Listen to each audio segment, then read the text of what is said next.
What does this mean? Surely this captain woman is the princess Antigone. Why should she be taken? Here is the one who did it. We caught her. In the very act of burying him. Where is Creon? Just coming from the house. What has happened? Why have you come back so soon? A man should never be too sure of anything. I should have sworn that you'd not see me here again. Your anger frightened me so, and the things you threatened me with. But how could I tell then that I'd be able to solve the case so soon? No dice throwing this time. I was only glad to come. Here is this woman. She is the guilty one. We found her trying to bury him. Take her, then question her. Judge her as you will. I am through with the whole thing now, and glad of it. But this is Antigone. Why have you brought her here? She was burying him, I tell you. Is this the truth? I saw her with my own eyes. Can I say more?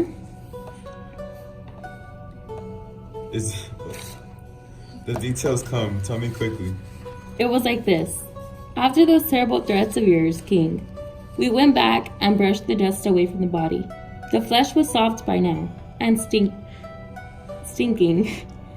So we sat on a hill to windward and kept guard. No napping this time. We kept each other awake, but nothing happened until the white, round sun rolled in the center of the round sky over us. Then, suddenly, a storm of dust rolled up from the earth, and the sky went out, the plain vanished with all its trees in the stinging dark. We closed our eyes and endured it. The whirlwind lasted a long time, but it passed. And then we looked, and there was Antigone. I have seen a mother bird come back to a stripped nest, heard her crying bitterly a broken note or two. For the young one stolen, just so. When this girl found the bare corpse and all her love's work wasted, she wept and cried on heaven to damn the hands that had done this thing. And then she brought more dust and sprinkled wine 3 times for her brother's ghost. We ran and took her at once. She was not afraid, not even when we charged her with what she had done. She denied nothing. And this was a comfort to me, and some uneasiness, for it is a good thing to escape from death, but it is no great pleasure to bring death to a friend. Yet, I always say, there is nothing so comfortable as your own safe skin. And you, Antigone, you with your head hanging, do you confess this thing? I do, I deny nothing. You may go. Tell me briefly, had you heard my proclamation touching this matter? It was public. Could I help hearing it? And yet you dared defy the law. I dared. It was not God's proclamation. That final justice that rules the world below makes no such laws. Your edict, King, was strong, but all your strength is weakness itself against the immortal, unrecorded laws of God. They are not merely now, they were and shall be, operated forever, beyond man utterly. I knew I must die, even without your decree. I am only mortal, and if I must die now, before it is my time to die, surely this is no hardship. Can anyone living as I live, with evil all about me, think death less than a friend? This death of mine is of no importance, but if I had left my brother lying in death unburied, I should have suffered. Now I do not. You smile at me, ah, Creon. Think me a fool, if you like, but it may well be that a fool convicts me of folly. Like father, like daughter, both headstrong, deaf to reason, she has never learned to yield. She has much to learn. The inflexible heart breaks first, the toughest iron cracks first, and the wild horses bend their necks at the pull of the smallest curb. Pride in a slave. The girl is guilty of a double insolence, breaking the given laws and boasting it. Who is the man here, she or I, if this crime goes unpunished? Sister's child, or more than sister's child, or closer yet in blood. She and her sister win bitter death for this. Go, some of you. Arrest Isemene. I accuse her equally. Bring her. You will find her sniffing in the house there. Her mind's a traitor. Crimes kept in the dark cry for light, and the guardian brain shudders. But how much worse than his is brazen boasting and barefaced anarchy. Creon, what more do you want than my death? Nothing. That gives me everything. Then I beg you, kill me. This talking is a great weariness. Your words are distasteful to me, and I am sure that mine seem so to you. And yet they should not seem so. I should have praise and honor for what I have done. All these men here would praise me, were their lips not frozen shut with fear of you. All the good fortunate kings, licensed to say and do whatever they please. You are alone here in that opinion. No, they are with me, but they keep their tongues in leash. Maybe, but you are guilty, and they are not. There is no guilt in reverence for the dead. But Eteocles, was he not your brother too? My brother too. And you insult his memory?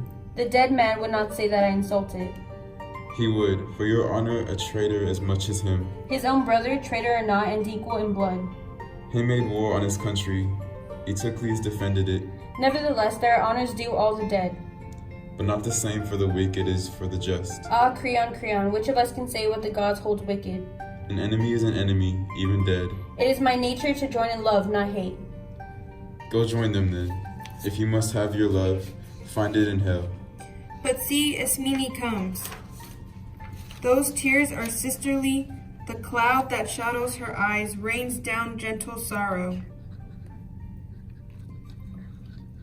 You too, Ismene, snake in my ordered house, sucking my blood stealthily. And all the time I never knew that these two sisters were aiming at my throne. Ismene, do you confess your share in this crime or deny it? Answer me.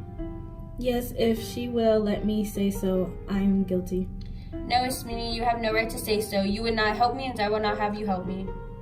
But now I know what you meant, and I'm here to join you to take my share of punishment. The dead man and the gods who rule the dead know whose act this was. Words are not friends. Do you refuse me, Antigone? I want to die with you. I too have a duty that I must discharge to death. You shall not lessen my death by sharing it. What do I care for life when you are dead? As Creon, you're always hanging on his opinions. You are laughing at me? Why, Antigone? It's a joyless laughter, Ismene. But can I do nothing? Yes, save yourself, I shall not envy you. These are those who will praise you, I shall have honor too. But we are equally guilty. No more, Ismene, you are alive, but I belong to death. Gentlemen, I beg you to observe these girls. One has just now lost her mind. The other, it seems, has never had a mind at all. Grief teaches the straightest minds to wave king. Yours certainly did, when you assumed guilt with the guilty. But how could I go on living without her? You are. She is already dead. But your own son's bride? There are places enough for him to push his plow. I want no wicked women for my sons. Oh, dearest Hermione, how your father wrongs you. I've had enough of your childish talk of marriage. Do you really intend to steal this girl from your son? No, death will do that for me. They must die? You dazzle me, but enough of this talk. For they are but women, and even brave men run when they see death coming.